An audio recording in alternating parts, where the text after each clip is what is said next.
Can you remember who you were before the world told you who you should be?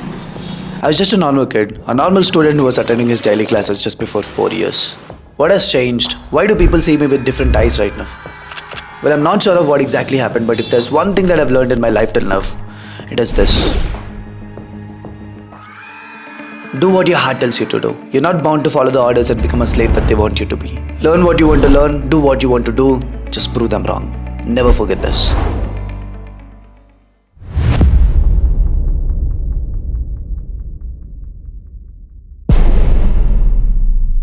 Can you remember who you were before the world told you who you should be? I was just a normal kid, a normal student who was attending his daily classes just before 4 years. What has changed? Why do people see me with different eyes right now? Well, I'm not sure of what exactly happened, but if there's one thing that I've learned in my life till now, it is this.